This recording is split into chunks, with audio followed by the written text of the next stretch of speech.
আসসালামু আলাইকুম। বাংলা সংবাদে সবাইকে স্বাগত জানাচ্ছি। আমি চিন্তিয়া হক। শুরুতেই সংবাদ শিরোনাম। আগামী সপ্তাহে সংসদ নির্বাচনের রোডম্যাপ ঘোষণা, বলছেন ইসি সচিব। এদিকে যারা নির্বাচন বয়কট করবে জাতীয় রাজনীতি থেকে তারা মাইনাস হয়ে যাবে, বলছেন সালাউদ্দিন। জানাবো জামায়াত এনসিপির শর্তের চাপে বিএনপি, নির্বাচন নিয়ে নতুন শঙ্কা। এবং সর্বশেষ জানাবো সরকারের একপেশে নীতির কারণেই ওষুধ শিল্পের সংকট, বলছেন মির্জা ফখরুল। শুনছিলেন সংবাদ শিরোনাম, এবারে বিস্তারিত। আগামী সপ্তাহে সংসদ নির্বাচনের রোডম্যাপ ঘোষণা, বলছেন ইসি সচিব। আগামী সপ্তাহে ত্রয়োদশ জাতীয় সংসদ নির্বাচনের রোডম্যাপ ঘোষণা করা হবে বলে জানিয়েছেন নির্বাচন কমিশনের সিনিয়র সচিব আক্তার আহমেদ। আজ বিকেলে এক সংবাদ সম্মেলনে এই তথ্য জানান আক্তার আহমেদ। তিনি বলেন, রোডম্যাপ নিয়ে আলোচনা হয়েছে, আগামী সপ্তাহে প্রকাশ করা হবে। তবে কোন পদ্ধতিতে রোডম্যাপ হবে তা পরবর্তী সময়ে জানানো হবে।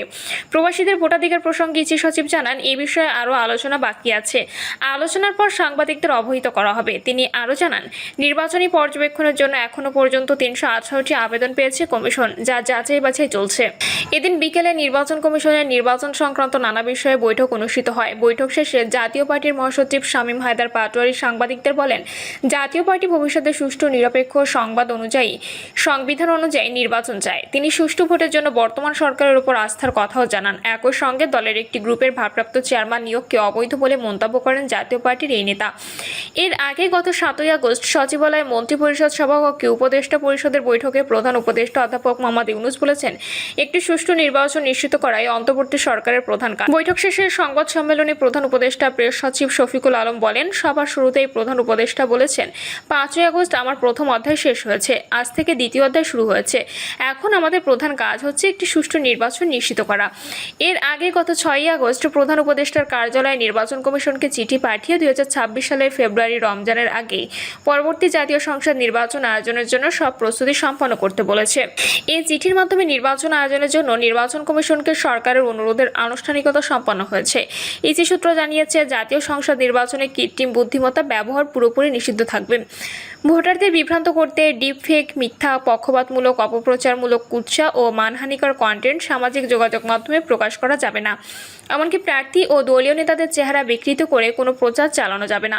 কেউ এমন কার্যক্রম করলে তার বিরুদ্ধে সাইবার সুরক্ষা বা ডিজিটাল আইনে মামলা হবে। এমন নতুন বিধান যুক্ত করে সংসদ নির্বাচনকে রাজনৈতিক দল ও প্রার্থীর আচরণ বিধিমালা খসড়া চূড়ান্ত করেছে নির্বাচন কমিশন সচিবালয়। সূত্র আরও জানিয়েছে, রাজনৈতিক দল, বিভিন্ন সংগঠন ও ব্যক্তির মতামত নিয়ে এই আচরণ বিধিমালার খসড়া তৈরি করেছে ইসি। গত 29শে জুন নির্বাচন কমিশন যে খসড়া আচরণ বিধিমালা প্রকাশ করেছিল, সেখানে এসব বিষয় অন্তর্ভুক্ত ছিল না। ওই খসড়ায় শুধু সামাজিক যোগাযোগ মাধ্যম ব্যবহারের কথা উল্লেখ ছিল। বিএনপি সহ একাধিক মতামতের ভিত্তিতে আচরণ বিধিমালায় এআই এর অপব্যবহার সহ সামাজিক যোগাযোগ মাধ্যমের ব্যবহারের বিষয়ে বেশ কিছু নতুন বিধান যুক্ত করা হয়েছে। শুধু তাই নয়, খসড়া বিধিমালায় নির্বাচনী প্রচারণা, ভোট গ্রহণের দিন ড্রোন, কোয়াডকপ্টার বা এ জাতীয় যন্ত্র ব্যবহার নিষিদ্ধ করা হয়েছে। যারা নির্বাচন বয়কট করবে জাতীয় রাজনীতি থেকে তারা মাইনাস হয়ে যাবে, বলছেন সালাউদ্দিন। আসন্ন জাতীয় নির্বাচন নিয়ে বিভ্রান্তিকর বক্তব্য পরিহার করতে রাজনৈতিক দলগুলোর প্রতি আহ্বান জানিয়েছেন বিএনপির জাতীয় স্থায়ী কমিটির সদস্য সালাউদ্দিন আহমেদ। তিনি বলেছেন, যারা নির্বাচন বানচালের চেষ্টা কিংবা বয়কট করবে জাতীয় রাজনীতি থেকে তারা মাইনাস হয়ে যাবে। গুলশানের একটি বাসায় চাঁদাবাজির ঘটনায় অন্তর্বর্তী সরকারের কোনো উপদেষ্টা জড়িত রয়েছেন কিনা তা স্পষ্ট করা দরকার, জনগণের সামনে তুলে ধরা দরকার। এমন মন্তব্য করেছেন বিএনপির জাতীয় স্থায়ী কমিটির সদস্য সালাউদ্দিন আহমেদ। সালাউদ্দিন আহমেদ বলেন, গুলশান কাণ্ডের যদি তদন্ত না হয়, উপদেষ্টাদের ভূমিকা নিয়ে আরও প্রশ্ন উঠবে। এ বিষয়ে বিস্তারিত তদন্ত হওয়া উচিত। প্রসঙ্গত, রাজধানীর গুলশানে আওয়ামী লীগের সাবেক সংসদ সদস্য শাম্মী আক্তারের বাসায় চাঁদাবাজির ঘটনায় গ্রেপ্তার বাংলাদেশ গণতান্ত্রিক ছাত্র সংসদের সাবেক যুগ্ম আহ্বায়ক জানে আলম অপুর একটি স্বীকারোক্তিমূলক বক্তব্য রাতে ছড়িয়ে পড়ে সামাজিক মাধ্যমে, যেখানে একজন উপদেষ্টার সঙ্গে ভোররাতে গুলশানের একটি হোটেলের সামনে সাক্ষাৎ ও আলোচনার কথা বলেন তিনি। এ প্রসঙ্গে আজ জাতীয় জাদুঘরে এক সংবাদ সম্মেলনে জানে আলম অপুর স্ত্রী কাজী আনিশা অভিযোগ করেন, অপুর দেওয়া স্বীকারোক্তিমূলক বক্তব্য জোরপূর্বক আদায় করা হয়েছে। অপুর স্ত্রীর বক্তব্যের পর ঘটনা নতুন দিকে মোড় নিতে শুরু করে। রাজধানীর গুলশানে আওয়ামী লীগ নেত্রী ও সাবেক সংসদ সদস্য শাম্মী আহমেদের বাসায় চাঁদাবাজির ঘটনায় পলাতক গণতান্ত্রিক ছাত্র সংসদের বহিষ্কৃত কেন্দ্রীয় যুগ্ম আহ্বায়ক জানে আলম অপুকে ওয়ারি থেকে গ্রেপ্তার করেছে ঢাকা মহানগর গোয়েন্দা পুলিশ।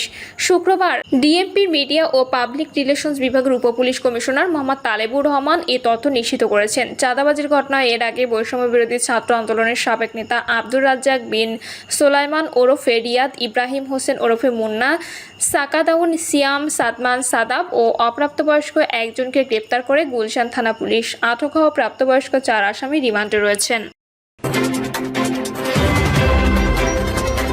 জামায়াত এনসিপির শর্তের চাপে বিএনপি, নির্বাচন নিয়ে নতুন শঙ্কা। 2026 সালের ফেব্রুয়ারিতে নির্বাচনের ক্ষেত্রে বিভিন্ন শর্ত দিয়ে আন্দোলনে নামার হুমকি দিচ্ছে জামায়াত ইসলামী ও এনসিপি।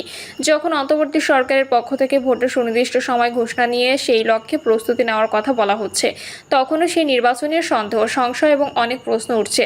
কারণ সংস্কার প্রস্তাবে জুলাই সনদ বাস্তবায়নের পদ্ধতি সহ বিভিন্ন ইস্যুতে শর্ত দিয়ে জামায়াত এনসিপি এখন বিএনপির পাল্টা বা বিপরীত অবস্থান নিয়েছে। এমন প্রেক্ষাপটে রাজনৈতিক দলগুলোর মতপার্থক্য, বিভক্তি বাড়ছে। প্রতিবেদন অনুযায়ী জামায়াত ও এনসিপির নেতারা বলছেন, সংস্কার ও ক্ষমতাচ্যুত আওয়ামী লীগ নেতাদের বিচারের বিষয়ে পাশ কাটিয়ে একটি সাজানো নির্বাচন করা হচ্ছে। প্রশ্ন উঠছে, জামায়াত ও এনসিপি এখন যেসব শর্ত সামনে এনে আন্দোলনে নামার কথা বলছে, তারা তাদের শর্ত বা দাবি আদায় কতদূর যেতে পারে? তারা কি নির্বাচন বর্জনের মতো অবস্থানে যেতে পারে? এই দলগুলোর শর্ত বিএনপিকে কী ধরনের চাপে ফেলতে পারে? এমন প্রশ্ন চলছে নানা আলোচনা। নির্বাচনের সময় নিয়ে বিএনপির সঙ্গে জামায়াত ও এনসিপির মতপার্থক্য ছিল শুরু থেকেই। বিএনপি দ্রুত নির্বাচন দাবি করে আসছিল, কিন্তু অন্তর্বর্তী সরকারের প্রধান উপদেষ্টা অধ্যাপক মোহাম্মদ ইউনূস ডিসেম্বর থেকে জুনের মধ্যে নির্বাচন করার কথা বলে আসছিলেন। সে সময় নির্বাচন প্রশ্নে সরকারের সঙ্গে বিএনপির সম্পর্কে টানাপোড়েন তৈরি হয়েছিল। এক পর্যায়ে বিএনপিও বছরের ডিসেম্বরে নির্বাচনের জন্য সরকারের ওপর চাপ তৈরির পরিকল্পনা করছিল। সেই পরিস্থিতিতে অনেকটা আকস্মিকভাবে নির্বাচন নিয়ে সরকারের অবস্থান বদলের পেছনে ছিল লন্ডন বৈঠক।